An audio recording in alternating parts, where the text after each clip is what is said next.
नमो विष्णुपदाय कृष्णप्रेष्ठाय भूतले श्रीमते भक्ति वेदांत स्वामिन्ति नामिने नमस्ते सारस्वती देवे गौरवाणी प्रचारिणे निर्विशेष शून्यवादी पाश्चात्य देश तारिणे जय श्री कृष्ण चैतन्य प्रभु नित्यानंद श्री अद्वैत गदाधर शिवासादि गौर भक्त वृंद हरे Krishna Krishna Krishna Hare Hare Hare Ram Ram Ram Hare Hare Hare Krishna. So thank you all very much for joining today's session. We have been discussing from the third chapter of Bhagavad Gita.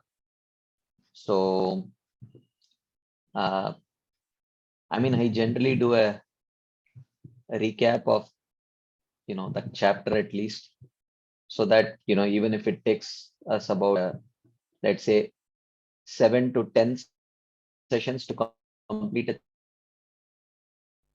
at least that repetition, we may get a fair idea of what the chapter is about because it has been uh, recap so many times. But of course, I know that not everyone appreciates, but uh, it's just that my habit. So in order to get some continuity to the subject matter that we are discussing, so I hope you will tolerate it. So we have been discussing from the third chapter. So the third chapter starts with the question that Arjuna asks, because in the second chapter, Krishna had mentioned, Krishna had definitely in very clear terms indicated to Arjuna that Jnana Yoga is better than Karma Yoga, or the level of Jnana is higher than the level of Karma. But having said that, in equally categorical terms, Krishna told Arjuna to perform Karma Yoga only in many verses. Karmanyevadikaraste ma phaleshu kadachana ma karma phala heturburmate sungosto karmani, like that. So Arjuna is confused. He says, if you think jnana is better than karma, then shouldn't you want me to perform the better sadhana? So while clearly indicating that jnana is better than karma, why are you asking me to do karma? Why shouldn't I do jnana? This is the question that Arjuna asks. Jayasi chet karmanaste mata buddhir janardana tat kim karmani gore mam niyojayasi keshava. If you think jnana is better, then why are you engaging व्यामिश्रेणैव वाक्येन बुद्धिं मोहयसीव मे तदेकं वद निश्चित्य येन श्रेयोहमाप्नुयान्. You are speaking in equivocal terms, Krishna, which is confusing. Can you please tell very clearly what is best for me? Krishna says, Arjuna, did I say that jnana is better than karma? Yes, I did say. And did I ask you to perform karma yoga? Yes, I did say. Just because jnana is better than karma, that does not necessarily mean that jnana or karma is a choice. It has qualification. It is just like telling PhD is better than bachelor's degree. So that does not mean a person who has completed his 12th grade, he can choose PhD because he does not have the qualification. He has to first do his bachelor's degree. So he says that lokesmin vividha nishta pura prokta mayanagar jnana yogena sankhyanam karma yogena yoginam. Understand, O Arjuna, that there are two categories of, there are two qualifications. One is, of course, here he is talking about bhakti. So he is just comparing karma and jnana. So he is giving only two adhikaras. He says, Lokesmin vividhanishta pura prokta mayanaga. Jnana yogena sankhyanam karma yogena yoginam. He says that there is jnana adhikar and karma adhikar. If you have jnana adhikar, you should perform jnana yoga. If you have karma adhikar, you should perform karma yoga. And because you possess jnana karma adhikar, that's why I asked you to do karma yoga. Na karmanam anarambhan naishkarmyam purushoshnate na cha sanyasanadeva siddhim samadhigacchati. So he says that then Arjuna, why can't I just perform Jnana Yoga or sannyas. He says that without performing your karma yoga or nishkama karma yoga, you cannot purify your heart. And with an impure heart, if you take up to sannyas, you cannot achieve perfection of sannyas. So purity of heart is a prerequisite for sannyas, and that purification of heart comes only by performing your varnashrama duties, which for you is kshatriya duty of fighting on the battlefield. Nahi kaschit kshanamapi jatu tishtatmak karyate hi avashak karma sarva prakritijair gunaihi. So he says that one cannot remain without doing any activity even for a moment.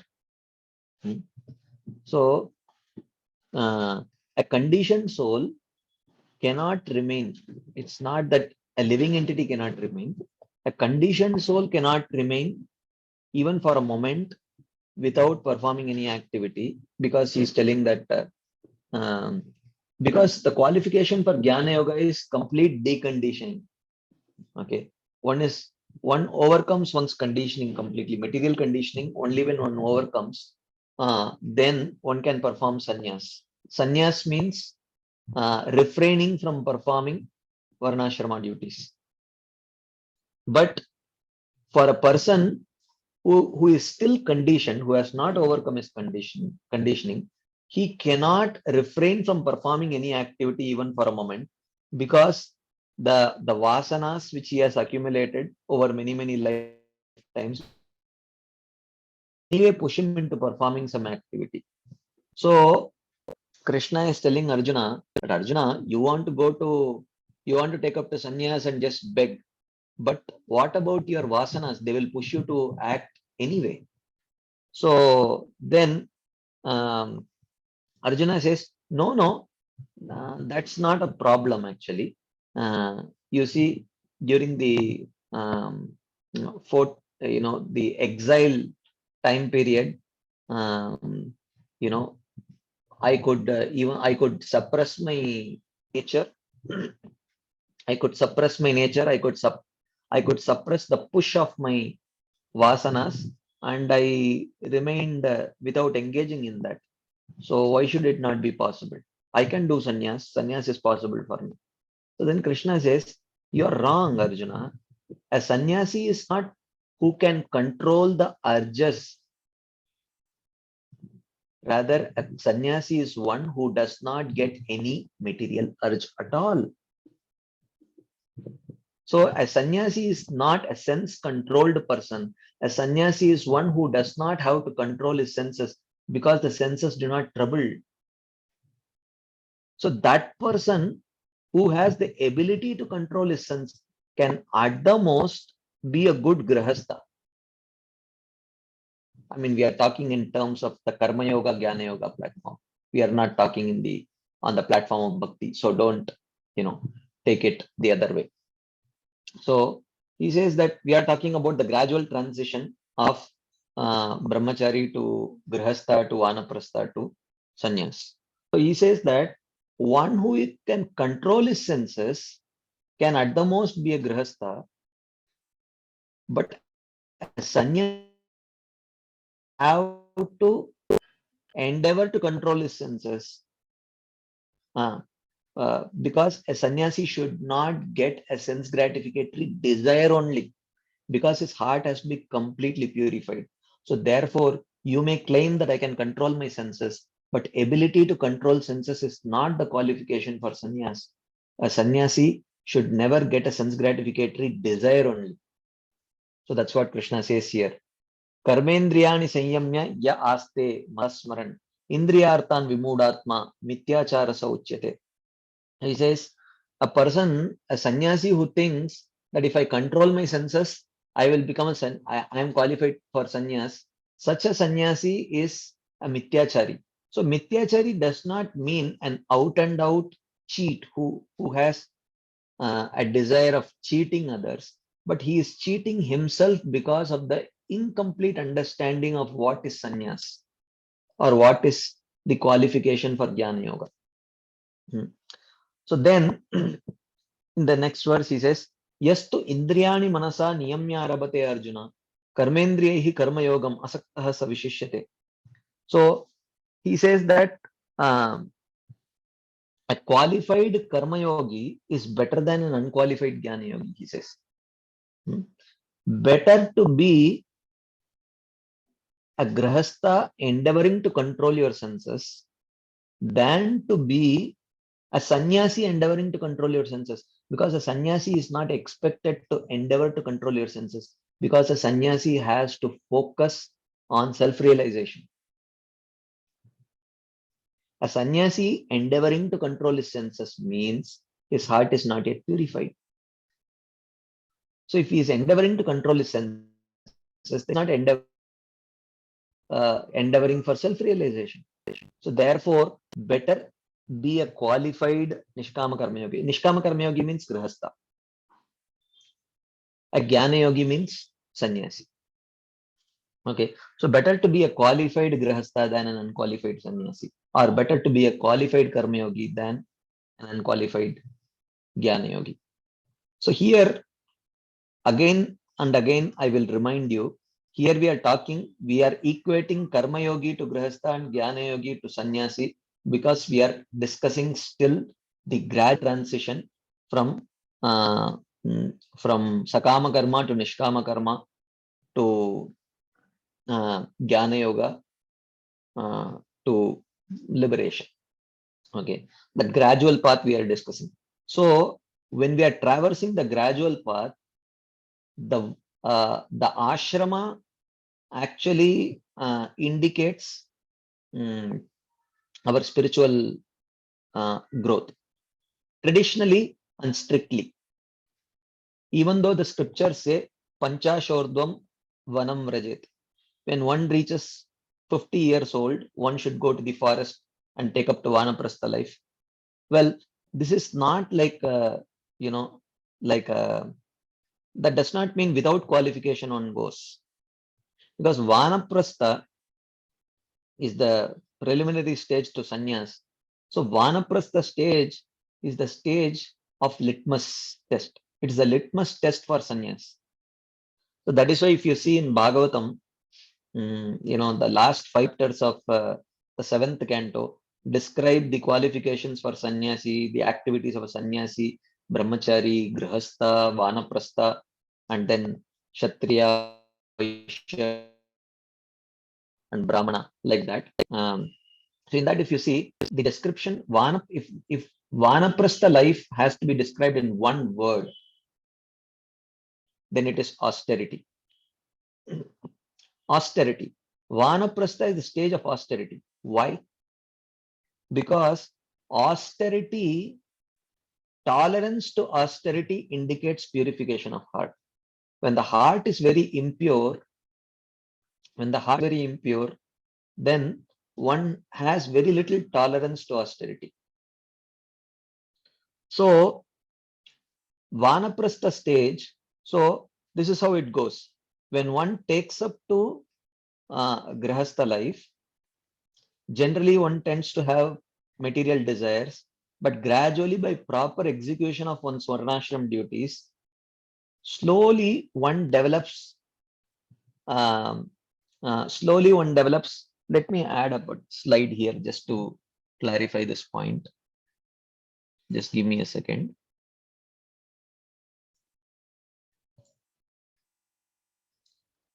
Let me just add one slide here.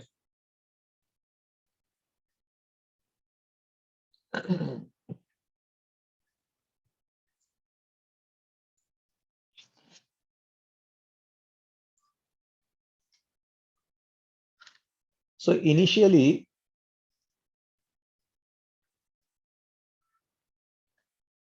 it starts with the brahmachari life, which is the student life, where you learn the essential teachings. So then you take up to grihastha life. In grihastha life, initially one may have material goals.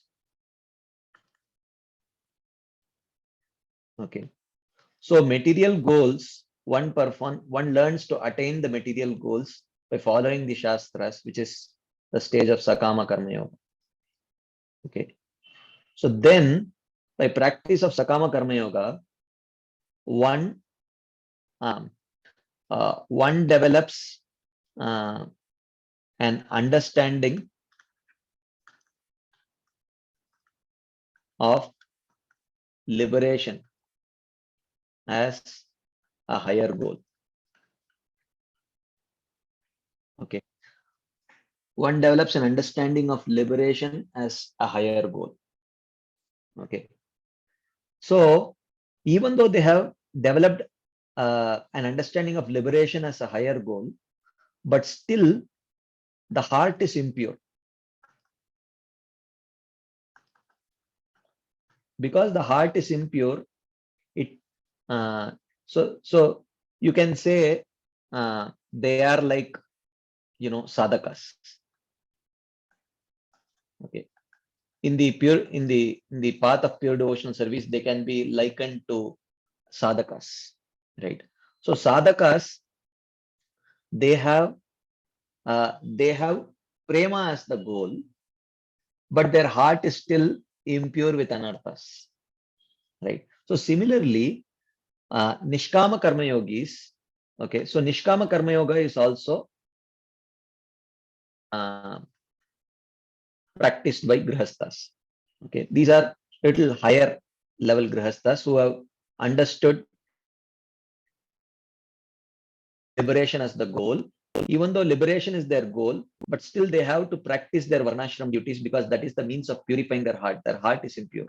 Okay, so once their heart becomes impure, they reach the stage of vanaprastha. So vanaprastha stage is characterized by austerity. Okay, because austerity, as I mentioned, tolerance to austerity is the litmus test for purification of heart. Because ultimately, by practice of Nishkama Karma Yoga, your heart must have become purified. So how do we know whether my heart is purified or not? Vanaprastha life indicates that.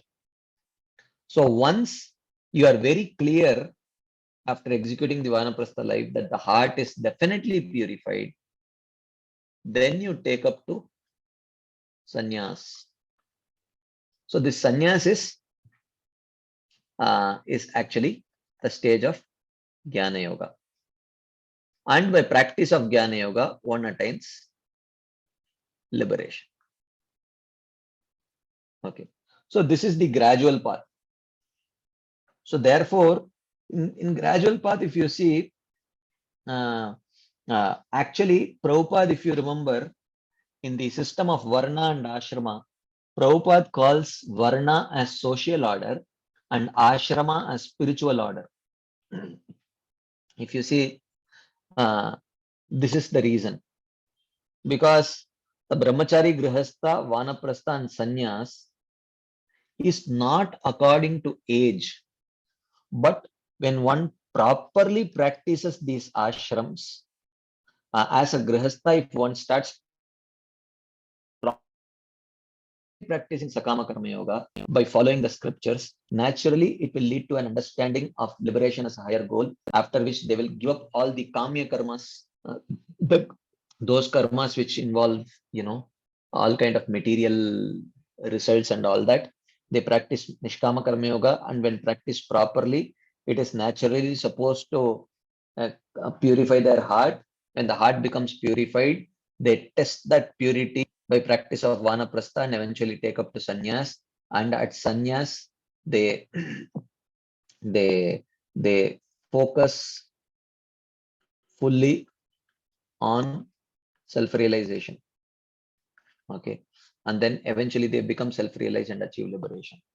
Okay, so this is the thing. So Arjuna is claiming that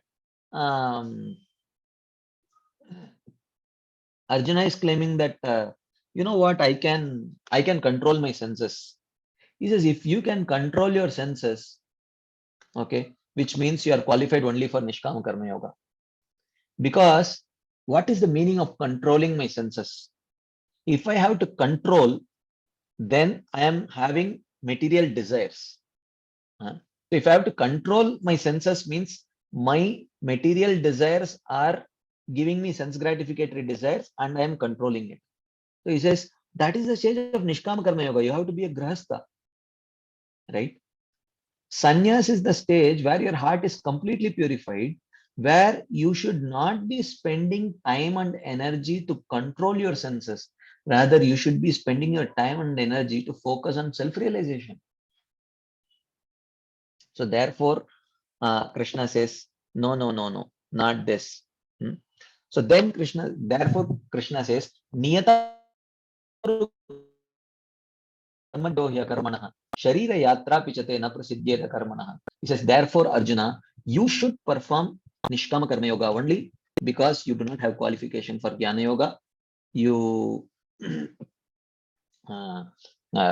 you know, your heart still is not completely purified. And then Arjuna may ask this question, well, you are pushing me to perform karma, but karma will give rise to reactions for which I have to suffer in this material world. So why are you pushing me to perform karma when karma will generate reaction? So Krishna says, no, your understanding is wrong. Not all karma will generate reactions. Yagyartat karmano anyatra lokoyam karma bandhana tadartam karma kaunteya mukta sangha samachara. So he says that not all actions will not all actions will generate reactions. Actually, actions which are performed according to your prescribed duties as a sacrifice, and when you are not attached to the fruits, you are willing to offer the fruits to me, it will not generate any reaction. Basically, he's telling proper practice of Nishkama Karma Yoga will not generate any reaction. It is a reaction-free work. Okay, so that is yajna, work performed as a sacrifice according to your prescribed duty. And then Krishna says that this sacrifice is so important that when Brahmaji first created human beings, along with creating the human beings, along with that he created yajna also. Sahayagya praja srishtva purovacha prajapati anena prashavishyad ishtakamadu. So he created the sacrifice along with the appropriate sacrifice along with the human forms, particular sacrifices for Brahmanas, particular sacrifices for Kshatriyas and so on. And then he told, okay, even if you may have real desires, perform your sacrifice and then enjoy. Like that. So then, Devan bhavayatanena te deva bhavayantu vaha parasparam bhavayantah shreyah paramavapsita. So when you perform this sacrifice and offer when you perform the sacrifice for me, for Krishna, and the devatas will also come to accept their part of the sacrifice. And when they get their part of sacrifice, they will be very happy and they will very happily provide you with all the amenities like water, sun, and everything. Ishtan Bogan hi wo deva dasyante yajna bhavitah datta napradayebhyo yo bhungte stene evasah. So, but if you accept all these amenities and do not perform sacrifices in return, then such a person is certainly a thief. Yajnashishtashinas santo muchyante sarvakilbishaihi bunjate te tvagam papa yatmakarana. So one who enjoys the amenities provided by these devatas, but do not perform sacrifices to give them their share, such a person will certainly suffer. Okay, someone is telling that they are not able to hear my sound. Are others able to hear me or not? Can you let me the chat box? Are others able to hear my voice? Okay, others are able to hear.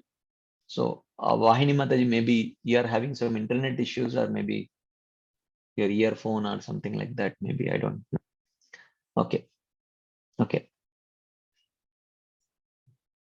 okay. So then he continues. So then he continues that annad bhavanti bhutani parjanyad anna sambhava yagyad bhavati parjanyo yagya karma samudbhava. So Krishna then explains that how by performing sacrifice I become satisfied and I become happy. He says, annad bhavanti bhutani parjanyad anna sambhava yagyad bhavati parjanyo yagya karma samudbhava karma brahmavam viddhi brahmakshara samudbhavam tasmat sarvagatam brahma nityam yajne pratishtitam. He says that, look, food, humans need food. Food comes from rain, and rain, you get rain because of performing sacrifice. And the sacrifice is actually, there are particular sacrifice which are a part of your prescribed duties, karma. And these prescribed duties are described in the Vedas. And the Vedas come from the breathing of the Supreme Lord. In this way, sacrifice is directly connected to me. So if you perform sacrifice, I will be very pleased. So sacrifice, but essentially what Krishna is indicating is performing sacrifice means it should be directly translated as perform Nishkama Karma Yoga. So if you perform Nishkama Karma Yoga, I will be very satisfied. This is what Krishna is indicating. Of course, this is an instruction for those who have Karma Adhikar. This is not for those who have Bhakti Adhikar. And because we are discussing the chapter on Karma Yoga, this has no direct relevance to devotees. But nevertheless, we should also understand about Karma Yoga. That's why we are discussing this. Then Krishna says, Evam pravartitam chakram nano vartayati hayah aghayur indriyaramo mogam partasi jivati. One who does not follow this chakra of, what is the chakra? The chakra is perform sacrifice, get rain, and rain give you food. Food is consumed by humans, and humans should perform sacrifice. From sacrifice, rain will come. From rain, food will come. From food can be consumed by humans, like that. So if you break this sacrifice, not that rain will stop coming. So because one of the common arguments people present is, look, nowhere in the world nowadays any of these kind of sacrifices being performed. Okay, but still rain is coming, grain is coming, and everything is coming. So this whole concept of Bhagavad Gita, that that if you don't perform sacrifice, you will not get rain and the whole world will starve, is a bogus presentation. Because in the Western world, no one performs sacrifice, still you get rain and grain. So now you have to see, Bhagavad Gita actually does not say if you don't perform sacrifice, you will not get rain. What Bhagavad Gita says is, if you enjoy the amenities of rain and sunlight without performing sacrifice, then you will get sins. So therefore, one should not improperly present the teachings of Bhagavad Gita by telling that if you don't perform sacrifice, you will not get rain, which is not true. Rain, sunlight, everything you will, irrespective of whether you perform sacrifice or not. But if you don't perform sacrifice and enjoy these amenities, you will get sin. So, and the experience of that sin may be in this life in the form of some diseases, or it could be in next life by suffering in hell or some other hellish condition. So therefore, that's what Bhagavad Gita says actually. So then, evam pravartitam chakram nano vartayati hayah agayurendriya ramo mogam partasa jivati. But then he says, Arjuna may ask, Oh, Krishna, you are talking about karma adhikar, jnana adhikar. Only a person who has jnana adhikar can give up karma and perform jnana and all that. Now, my question to you is that you are talking about this jnana adhikar. Can you tell me what exactly is the adhikar for sannyas or adhikar for performing jnana yoga? So Krishna says, Yastu atmaratireva syat atmatruptascha manava atmanyeva hi santushtastasya karyam na vidyate. So a person who has jnana adhikar or one who is qualified for sannyas, he must be attracted to nothing of this world. He must be attracted purely only to self-realization, and he should be satisfied only with self-realization, and he should not be satisfied with anything else other than self-realization. Tasya karyam na vidyate. For such a person, he need not perform any varnashrama duties. Okay. Naiva tasya kritenartho na kriteneha kaschana nachasya sarvabhuteshu kaschid artha vipashraya. So such a person does not lose anything because of not performing varnashram duties, and such a person does not gain anything by performing varnashram duties. So whereas a karma yogi by refusing to perform his varnashram duties, he will get sinful reactions. Whereas a person qualified for jnana, if he does not perform varnashram duties, he does not lose anything. He does not get sinful reactions. So then Krishna says, Tasmad asaktah satatam karyam karma samachara asakto hi acharan karma paramapnoti purusha. Therefore, Arjuna, because you do not fall in this category, you are certainly not an Atmarati. You are certainly not Atmanyeva santushto. Tasya karyam na vidyate. For him, there is no prescribed duty. But for you, you still have desire to enjoy in this material world. Therefore, I suggest that you still have desires, but even though you have identified liberation as a goal, but still you do have desires. Therefore, you should perform Nishkama Karma Yoga to purify your heart. Tasmad asaktaha satatam karyam karma samachara. Asaktaha indicate Nishkama. Karyam karma refers to Karma Yoga. Asaktaha satatam karyam karma samachara means you should perform Nishkama Karma Yoga. Asakto hi acharan karma paramapnoti purushaha.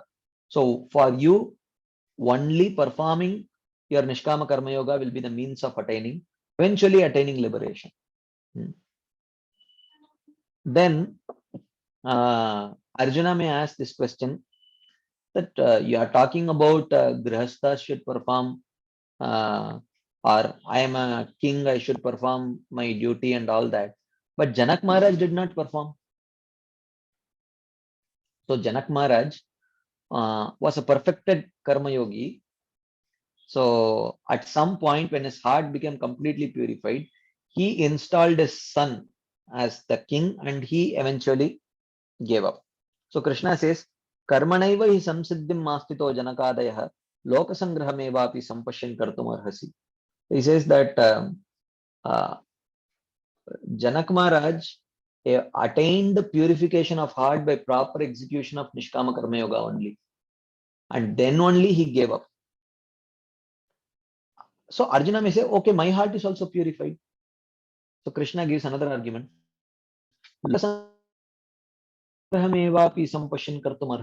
Arjuna, your heart may be purified, but you do not have your heir apparent is not ready. Your next generation is not ready to take over the reins from you. So therefore, you have the responsibility to set the right example for your prajas. Even though you may have jnana adhikar, but your prajas will most likely have karma adhikar. So if you give up, if they see you visibly giving up your varnashram duties, then they will think that it is not necessary to perform varnashram duties and they will give up their varnashram duties also. So then they will accumulate sin. So therefore, for loka sangraha, to write example for others, you should perform your duties. Yadyad acharati shreshtas tattadevetaro jana sayat pramanam gurute lokastadanu vartate. So whatever a Sreshta like you performs, Itarojana, the ordinary people will follow, your prajas will follow. Sayat pramanam kurute lokastadana vartate. So he says that, look, you may think that the Jnana Shastra should be your pramana. No problem. You study the Jnana Shastras. But publicly, you should follow the Dharma Shastras only. Because you are the Sreshta. So, whatever pramana you accept and follow, visibly, that pramana will be accepted and followed by your praja also.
Hare Krishna, can you hear my voice? Am I audible?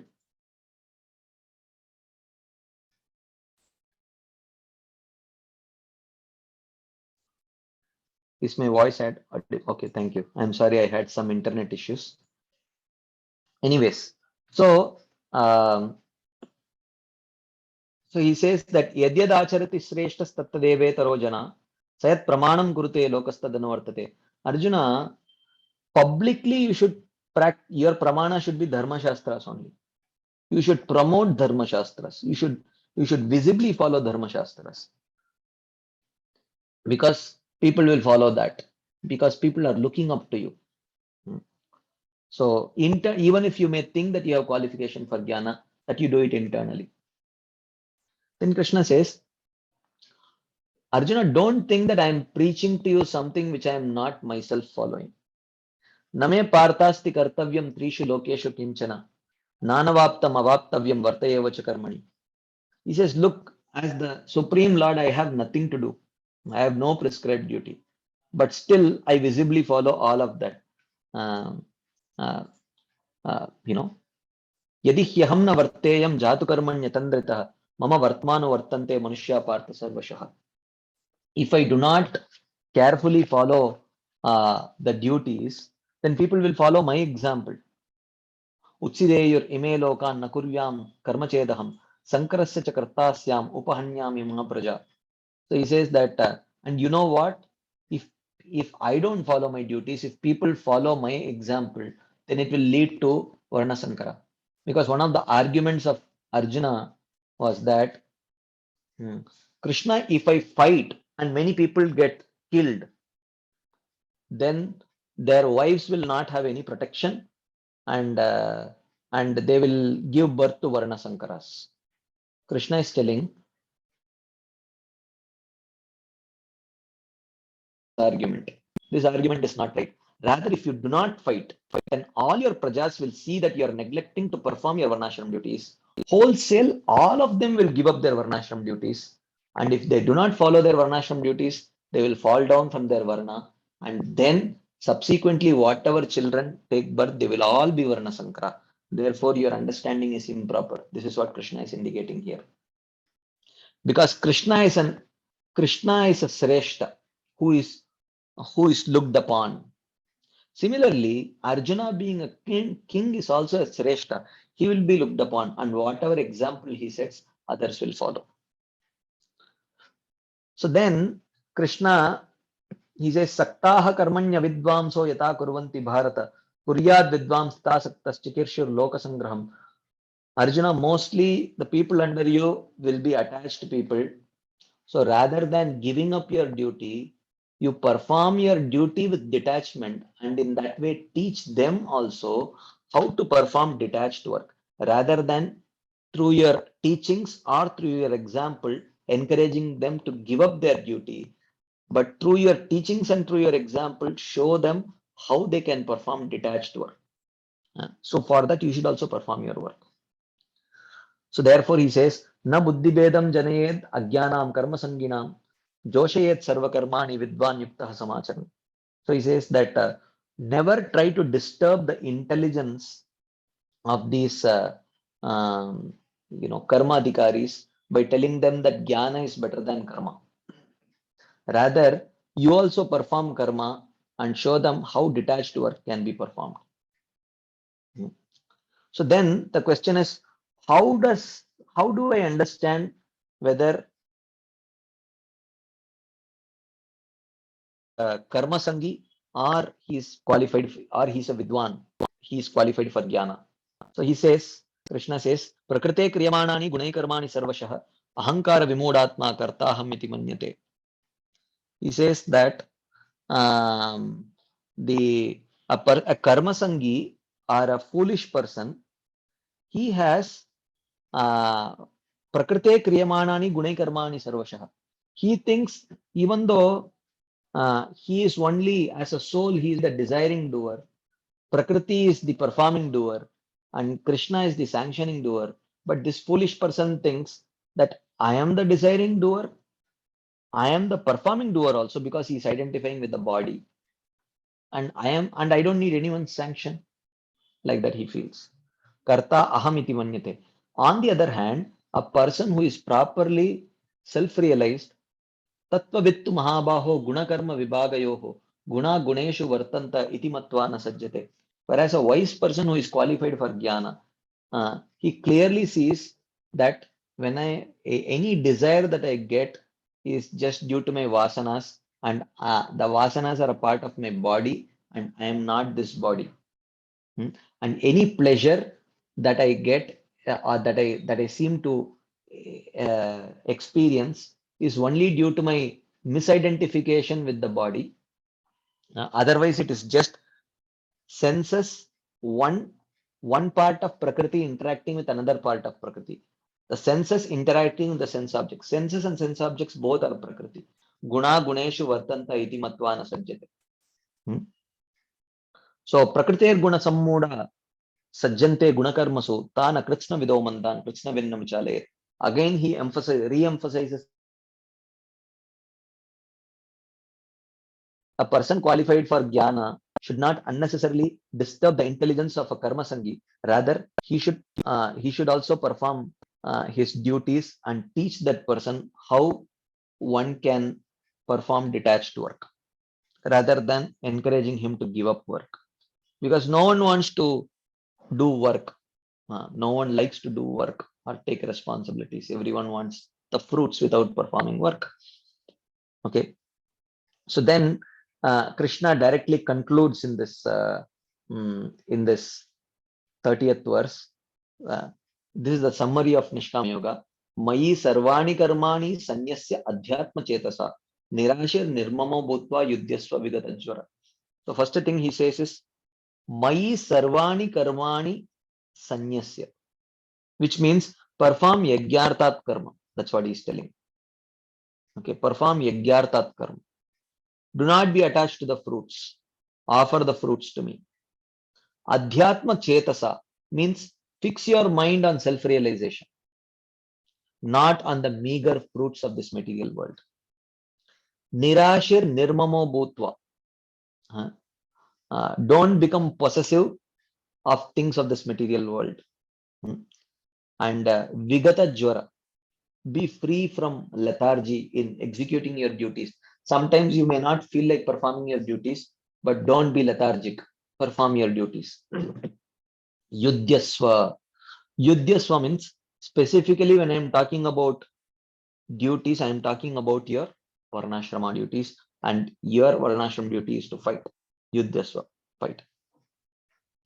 So having discussed very clearly about the principles of Nishkama Karma Yoga. Krishna says, Yeme matamida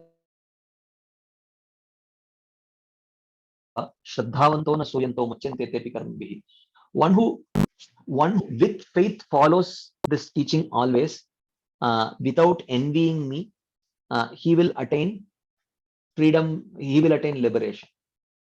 Yetvetad abhyasuyanto nanu tishtanti me matam sarvajnana vimudam stan viddinashtan achetasan. Achetasa. He says, but one who devoid of all knowledge and devoid of proper consciousness and who is hostile to this teaching of mine, neglects these teachings, he will become lost. So now Krishna says that, but Arjuna, if your heart is very, very impure, it becomes very difficult to suppress that nature of one's nature. Sadrisham cheshtate swasyaha prakrite jnanavanapi prakritim yanti bhutani nigraha kim karishyati. Even though one may know that this is forbidden and this should not be done, but it becomes very difficult to refrain from acting against one's nature. One will be forcibly pushed to act according to one's nature. And he says that, but he says, indriyasyarte ragadvesho vyavastito tayor na vasham agachet tauhyasya paripantino. But understand, oh Arjuna, that see, raga and dvesha will definitely be there because from unlimited lifetimes you have been accumulating material vasanas. Raga and dvesha will be there. But now that you have the proper teachings, you have understood the proper teaching, do not yield to this raga and dvesha, because once you yield, your ability to restrain will go down. The more you yield, the lesser you will become immune to the sensual urges. So while you still have some restraint, train yourself to train yourself to act according to the injunctions of the Shastras and do not yield to your raga and dvesha.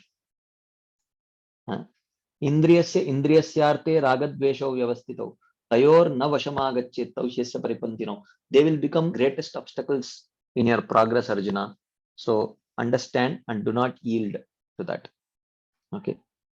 And if you keep pampering yourself and acting according to your raga and dvesha and do not act according to the principles of dharma and adharma, then very quickly you will become extremely sinful and you will lose your ability to restrain yourself from acting according to your nature.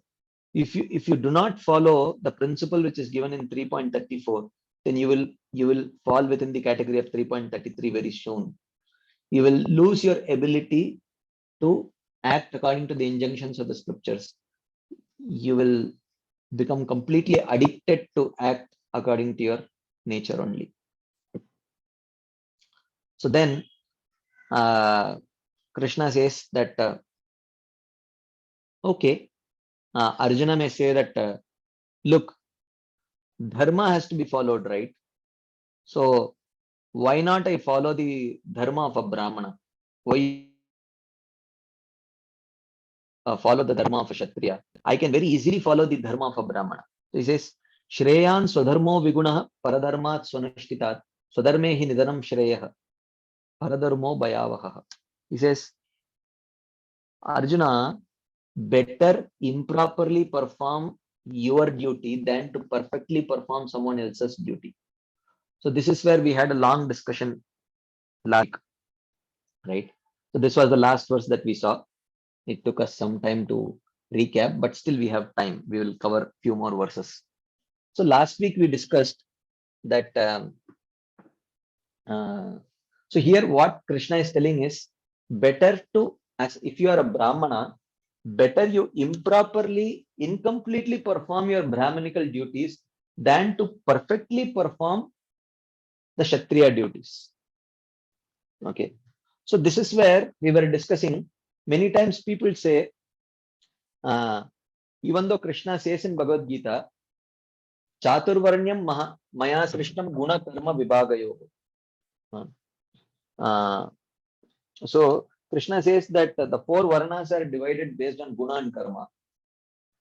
But the right understanding for that is the primarily it is divided based on Guna only. Okay, that is why here Krishna is telling your occupational duty, you should perform your occupational duty. So your occupational duty means what? It means whatever duty that you perform, that will not define your Varna. So if a Shudra starts performing Yagyas, he does not become a Brahmana. Okay. So it is not like that. So that is why here Krishna is emphasizing someone else's duty. So primarily, Varna is decided based on one's Guna only. So, so many times people say that, okay, Varnashram, we have to follow our Varnashram.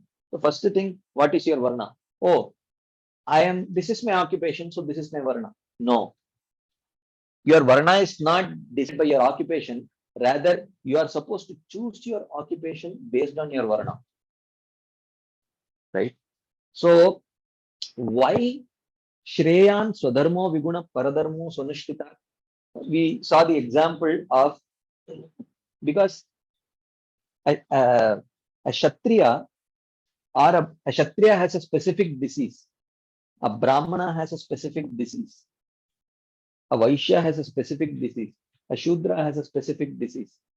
So the occupational duties that are prescribed for these four different Varnas is the specific medicine that can cure that particular disease.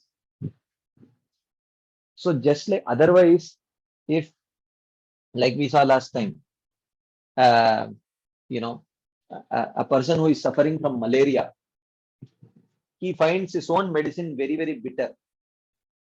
He sees that the person who is next to him, who is suffering from jaundice, the doctor is giving him, sugarcane juice. So he tells, Are, let me take sugarcane juice. So the doctor will not allow, right? So he says, Are, both kadwa hai, this medicine is very bitter. Let me take the sweet sugarcane juice. The point is, you better take your medicine. If he has to take 3 tablets a day, 3 times, better take your own tablet once or twice. Your recovery may be slow. But if you take someone else's medicine, you may die actually. So similarly, if a Brahmana performs a Kshatriya's duty, first thing, there is sin for neglecting his own duty, and there is sin for performing someone else's duty also. And on top of that, his own vasanas, a material, his heart, purification of heart will not happen because he is taking the wrong medicine actually. So, Shreyan Swadharmo Vigunaha Paradharma Swanushtita. Swadharme Nidhanam Shreyaha. Paradharmo Bhayavaha. He says, performing others' duties is full of danger. Is full of danger actually. Of course, again and again, I'm emphasizing these principles which Krishna is describing is for those who have karma adhikar, not for those who have bhakti adhikar. This is not relevant for devotees directly. Of course, what is relevant in this verse for devotees is a devotee's dharma is to perform bhakti. So the swadharma of a bhakti adhikari is bhakti. If he thinks that bhakti is difficult, let me perform some karma yoga or little bit of karma yoga or little bit of jnana yoga for which he does not have adhikar, then bhayavaha. This is not good for him. He will not progress. That is what he is indicating here. Okay. So, but we did not have, we will see this purport also. and then I will pause for some discussion, questions, comments. Okay. So here Krishna says, says, in this verse, the Lord answers those who desire to perform the duties of others, such as non-violence. Non-violence is, Krishna is telling that non-violence. Why should I be violent? I'll be non-violent like a Brahmana. Because it is easy to execute and also not independent of dharma. Adharma to nahi hai. Shastras do recommend non-violence as a dharma. Na? So dharma for Brahmanas, I will perform Brahminical dharma. And because of inability to fight the battle due to attachment and repulsion. So he says, Raga Dvesha. So Krishna says, look, don't yield to Raga Dvesha, which means yielding to Raga and Dvesha, do not give up your battle. Rather perform dharma. He says, how can both be accomplished?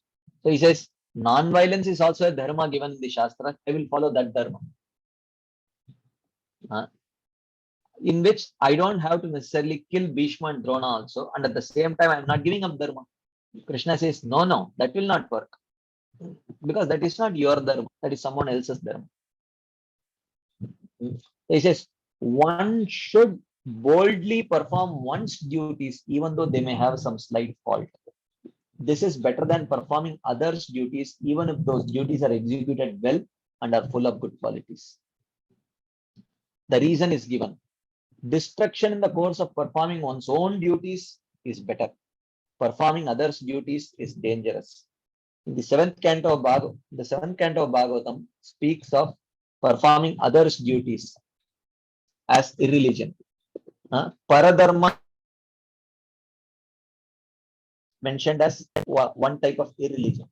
So he says, Vidharmaha paradharmascha abhasa upama chalaha adharma shaka panchema dharmagyo adharmavat tyajet. Dharmagya, the knower of dharma, adharmavat tyajet, considering it to be an adharmic activity, you should avoid performing pancha ime adharma shakaha. He should avoid performing these 5 types of adharma, forbidden adharma. And one of that is paradharma. There is also vidharma, abhasa dharma, upama dharma, chala dharma. We will not discuss what it is right now. But he says that paradharma means performing someone else's prescribed duty. Varjit hai. One should not do. This is what Krishna is telling Arjuna. Okay, you may say that you will perform the Brahmana dharma, but so you see the argument is slightly different. Initially, Krishna says, I will take sannyas.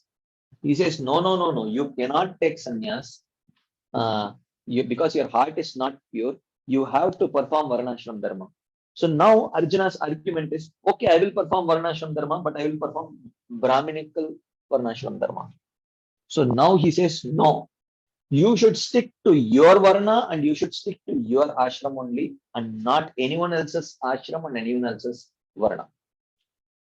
You cannot take up to sannyas, you should be a grahastha. You should not take up to the duties of a Brahmana, you should perform the duties of a Kshatriya. That's what here he is telling. Paradharmo bhayavaha. Okay, this is where we discussed last time.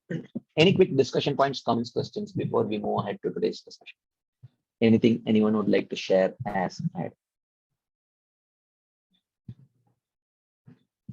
There was, I think, one question in the chat box.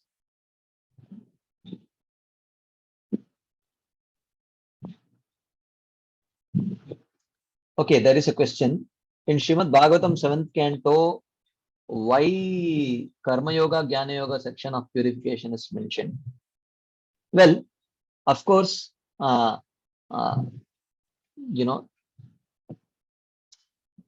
order to, for multiple reasons actually. Sometimes these sections are discussed to attract those kind of people also. Sometimes to create a contrast. And also because this was specifically asked by Yudhishthira Maharaj to Narada Muni, he instructed on this. And also, sometimes to create contrast and show the superiority of bhakti also, such sections are discussed in Bhagavata. Any other quick discussion points, questions, comments, anything anyone would like to share, ask, add?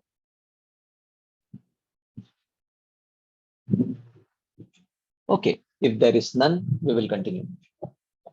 So at this point of time, Arjuna, okay, there is one hand up. Shyam Kund Prabhu. Hare Krishna Prabhu. I just thought of sharing a slightly different perspective here in the Gita. In Madhva, or an additional perspective also in one sense. In discussing about Arjuna being Krishna telling to Arjuna that you have to fight this war, in Madhvacharya, Sripad Madhvacharya wrote 2 commentaries.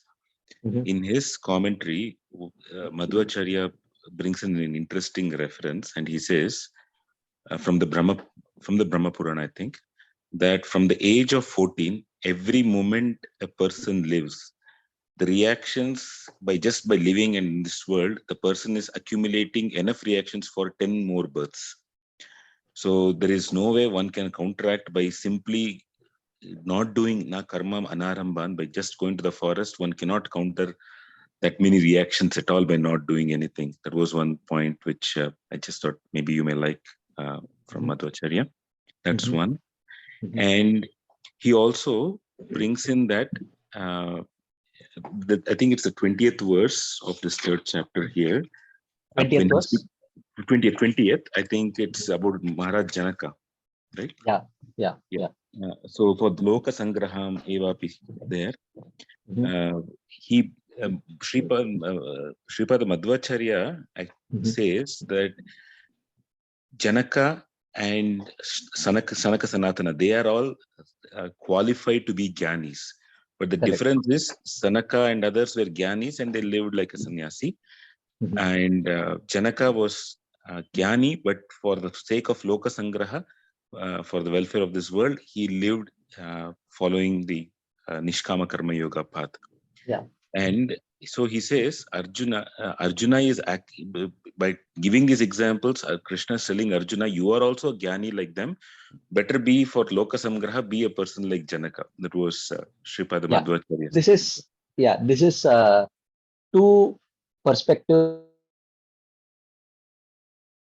Both these perspectives are given by the perspective that you gave is Baldev Devbhushan and Srila Prabhupada gave this. So this is this understanding is given by Srila Vishwanath Thakur. And in one sense, there is no contradiction. Correct. Because Janaka is actually the people, the kings who came in that lineage of Janaka, they were all called Janaka. So there were multiple Janakas, everyone was called Janaka. So it is quite possible that one of those Janakas actually, after purifying their heart and installing the heir apparent, then subsequently took up to that path.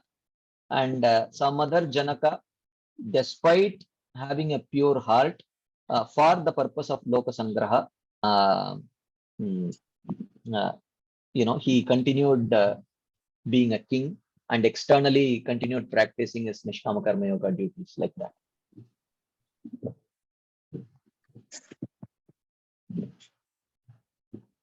Is that okay, bro? Yes, bro. Thank you. Yeah. Okay. If there are no further discussion points and questions, we will move ahead. So Arjuna here is asking a question now. Very famous question, you all know this. Ata kena prayukto yam papam charati purushaha anichannapi varshneya baladivaniyojitāh. So he's asking, O Varshneya, O descendant of the Vrishnis, Ata kena prayuktaha.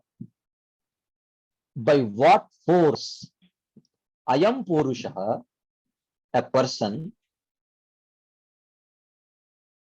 charati, by what is that force which is forcing a man to engage in sin? Papam charati. Anichanapi. Even though he is unwilling. Baladiva niyojitaha. As if by force. What is forcing him to act in sin, in a sinful activity, even though he is unwilling? Because naturally, so here there are many things which have been identified as sin, right? It is sinful if you are a grihastha, to perform the duties of a sannyasi is sin. If you are a brahmana, to perform the duties of any other varna is sin. To not perform your duty is also sin. To perform forbidden activity is also sin. So Arjuna is asking, look, I understand all of that you're telling. This is sin, this is sin, this is sin, this is sin. I agree. But something, what is it that is sin? Anyone, myself or anyone else, what is it that pushes us to engage in sinful activity? Even though we are unwilling, anichanapi. Okay. So here, ichha nahi hai, because we know that it is wrong.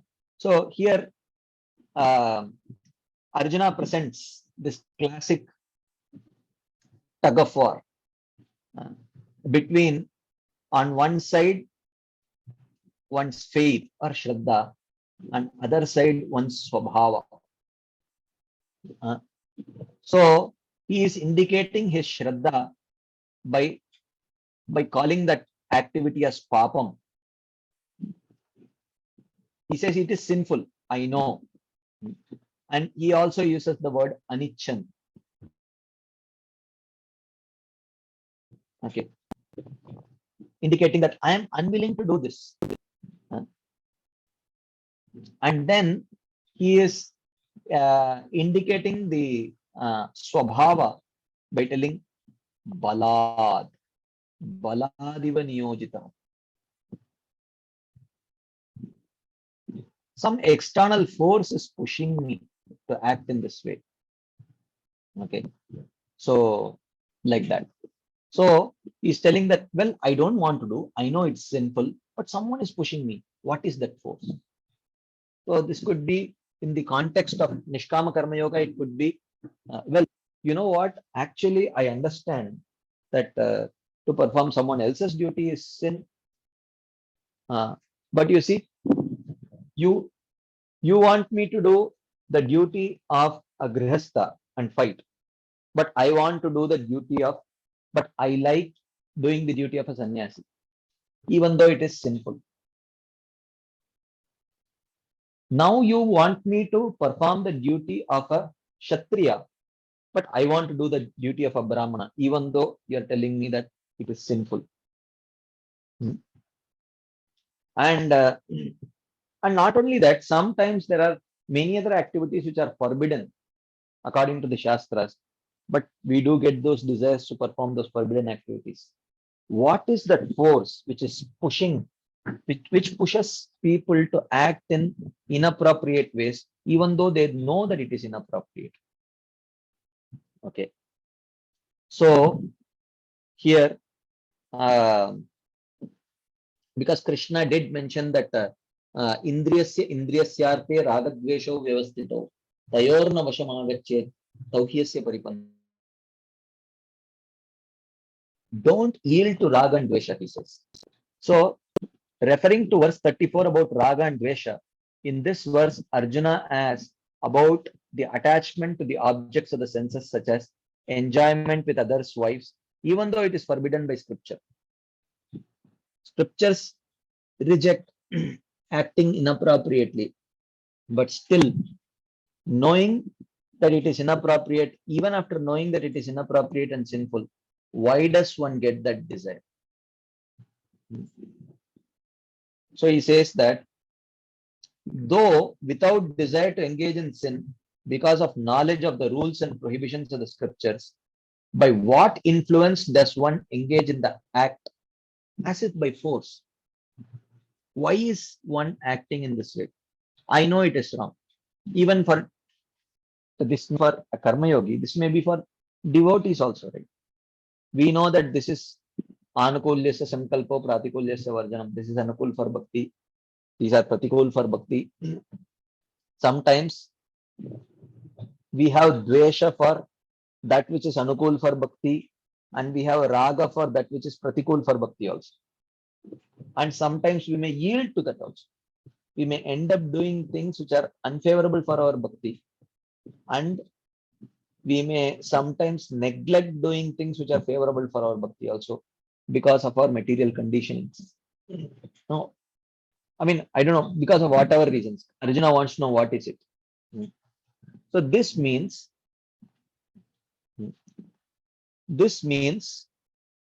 that the desire for the object strongly arises under the influence of the object stimuli. So Arjuna wants to know what is it that pushes me to engage in this way. Krishna answers. Shri Bhagavan Uvacha Kamayesha Krodayesha Rajoguna Samudbhavah Mahashano Mahapapma Vidyena Miha Vairinam. So Krishna says Kamayesha Krodayesha. It is lust. It is lust and then anger. Lust when unfulfilled leads to anger. Right? Rajoguna Samudbhavah, which is arising from the mode of passion. Okay. Vidhi enam. Know this as Mahashano, as the great devourer. So this kama, which later becomes krodha when unfulfilled, is born out of mode of passion. And this kama is Mahashana. Ashana means eater. He devourer. He is the great devourer. Mahapapma, he is a ferocious one, very sinful person. Vairi, Vairinam, he is an enemy. This lust, our desire to enjoy material things, is a great devourer. And it is our great enemy. And it is Mahapapma. So here, literally, in one sense, lust is personified. There is a personification of lust here. Krishna actually wants to talk about the quality of lust. So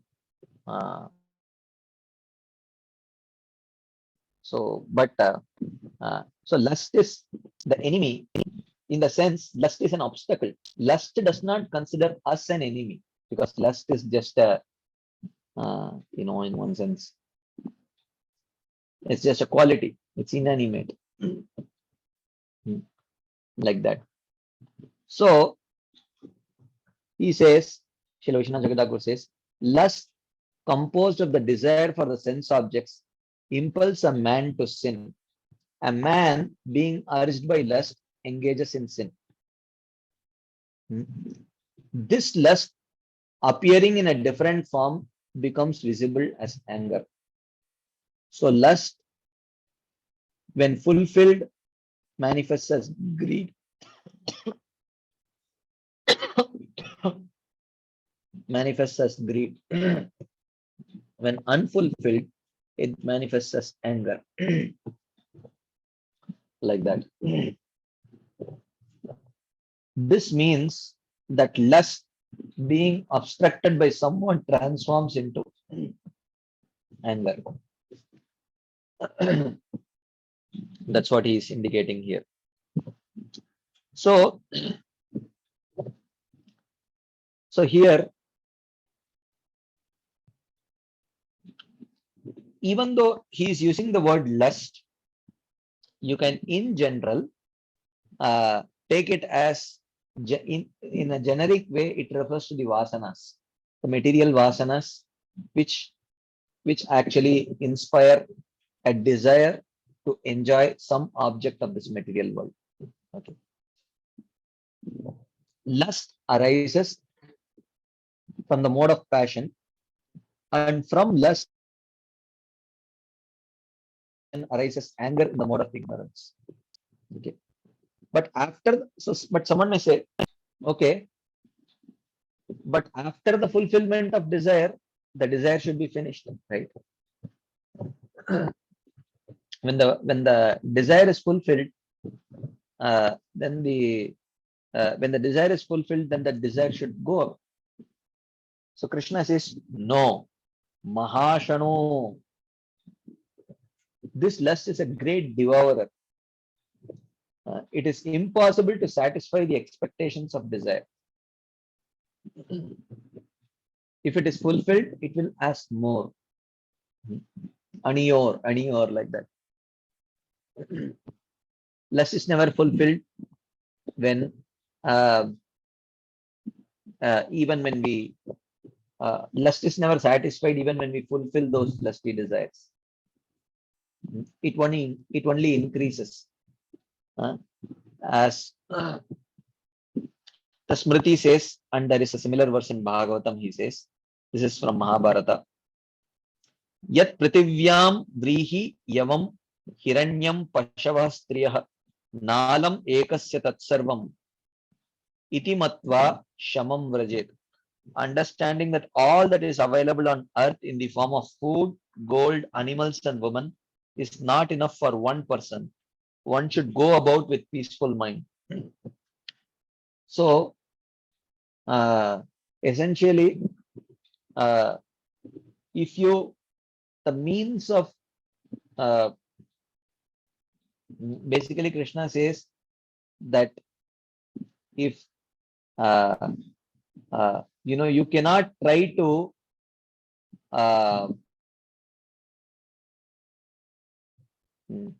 if this is the resources, or and if this is the need,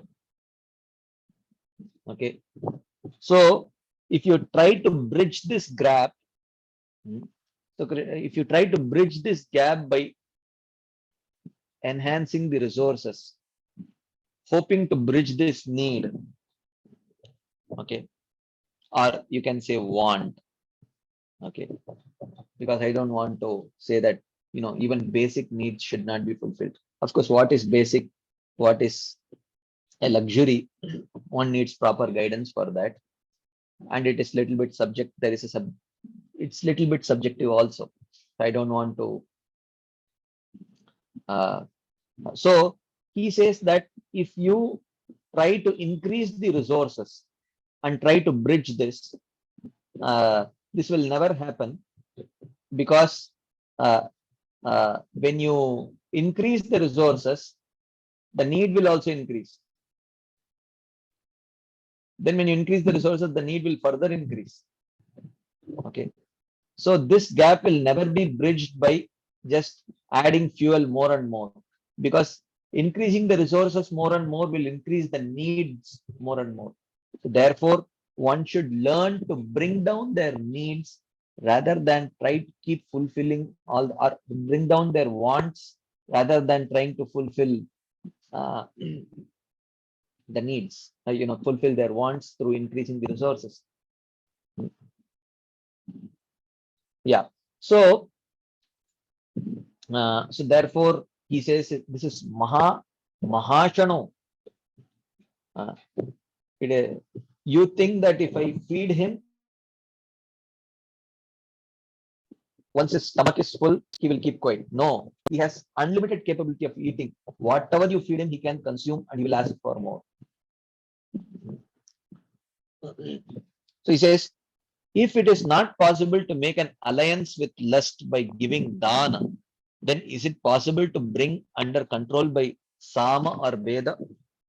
So there are four ways. If someone is an enemy, or if you want to bring someone under control, there are four means: sama, dana, veda, danda. Sama means through pacifying words. Dana means by giving gifts or bribe. Veda means to to create some dissension or by creating some fear. And danda means by punishing. Okay, these are the four means. So, can you pacify lust by giving dana, which means whatever he asks, you give. Will he be pacified? He says no. Dana will not work.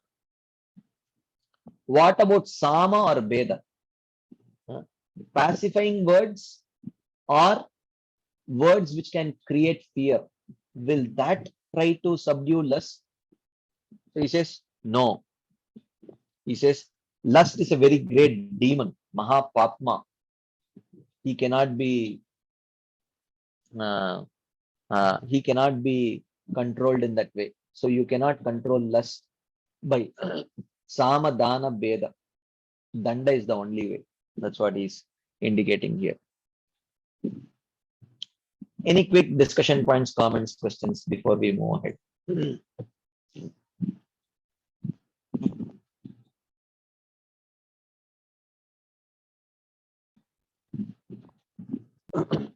Okay, if there is none, we will continue. Krishna next says the levels of this covering of lust.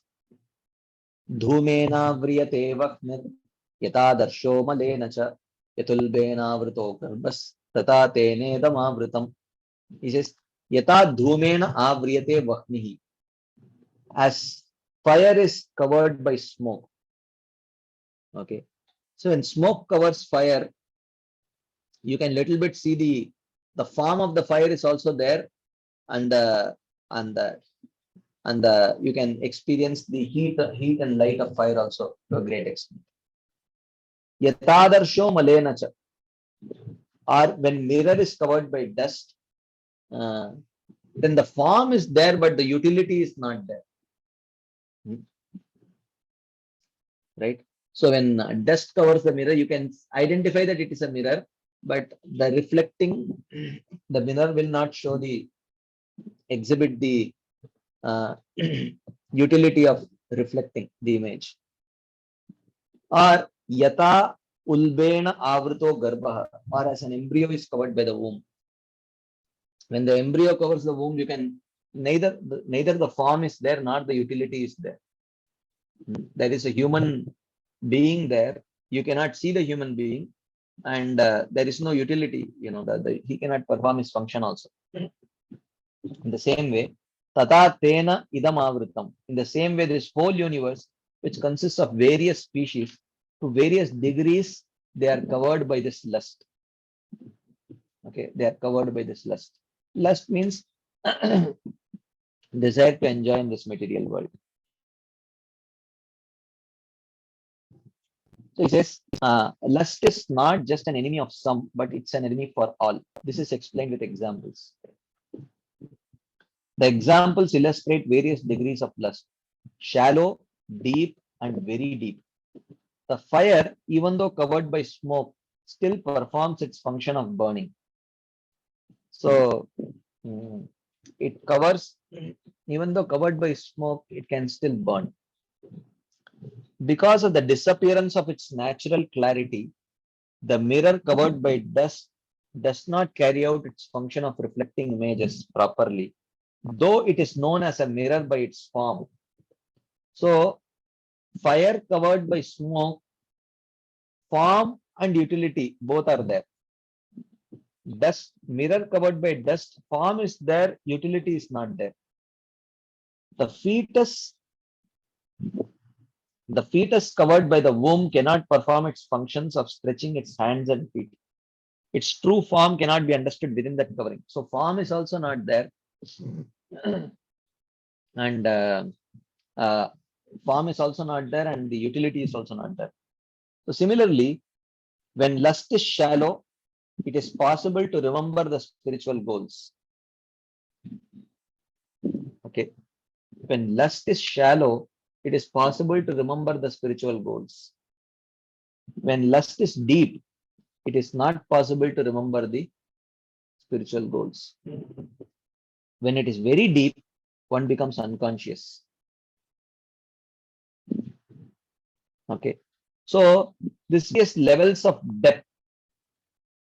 we will end today's discussion with that particular discussion. I may take 2-3 more extra minutes. So kindly, I apologize for that. So in this way, the universe is covered by lust. So Krishna says in the second chapter of Bhagavad Gita that dhyayato vishayan pumsan, dhyayato leads to sanga, sanga leads to kama, kama leads to lobha or krodha, more intense. Okay, which then leads to sammoha, then it leads to smriti vibhrama,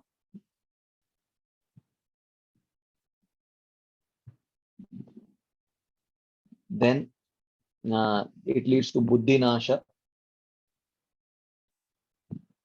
and then it leads to pranashyati,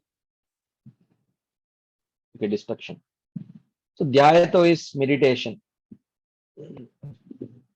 Okay, this is a very shallow, very shallow state. Sangha leads to attachment. Okay, this is little more deeper. Attachment means, oh, this is nice. Kama means I want it. It is much more deeper. Okay. So where at these stages one can still remember the spiritual goals. Then when it becomes lobha and krodha, then the ability to remember the spiritual goals start becoming compromised. So lust is becoming, it is becoming deeper. Okay. And sammoha means one loses one cannot see what is right, what is wrong. The inability to see what is right, what is wrong. Right and wrong. Okay. So where, it is becoming deeper.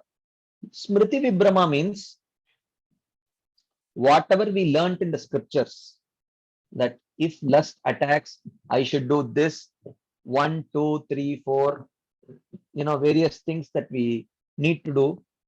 We start losing our memory. Okay. Oh, what am I supposed to do? What am I supposed to do to overcome lust? That memory is lost. Okay. When memory is lost, buddhi nasha. Buddhi nasha means this indicates determination. Okay. So once determination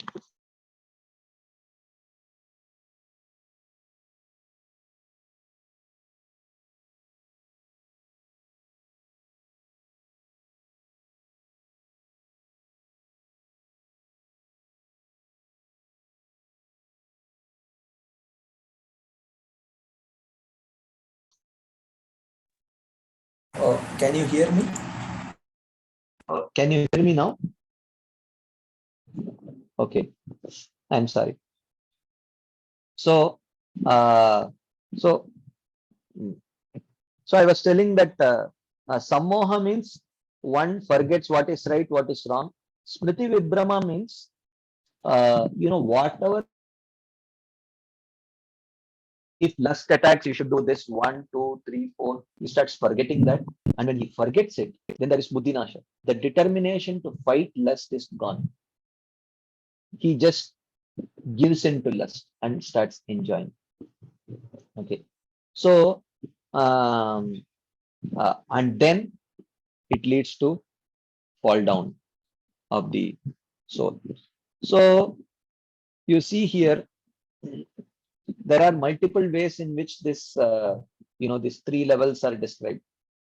One is, in Bhagavad Gita, these stages, dhyayato, sanga, kama, lobha, kama, krodha, sammoha, smriti vibhrama, buddhi nasha, pranashyati. These stages can be divided into this shallow, deep, and very deep.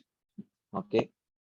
Or another explanation is generally lust is very shallow in human form, where the ability to remember the spiritual goals is still there. And in forms like animals, it is deeper, and it is very deep in forms like plants and trees, like that, which is like much more deep rooted state of unconsciousness, like that. Um, but you can understand it in either of these ways. Even in our own life, we can see whether lust is shallow or deep or really deep. When it is when we are still able to remember our spiritual goals and pursue them, then it is shallow. But when it becomes too strong and um, we are not able to sort of uh, choose spiritual pursuits as against the impulse of the lust, then lust has become deeper. If we completely forget about our spiritual goals and unconsciously indulging in sense gratificatory activities, then it has become very, very deep. Like that, Krishna is here is describing various levels of lust. Any final question, comments before we wind up for the day?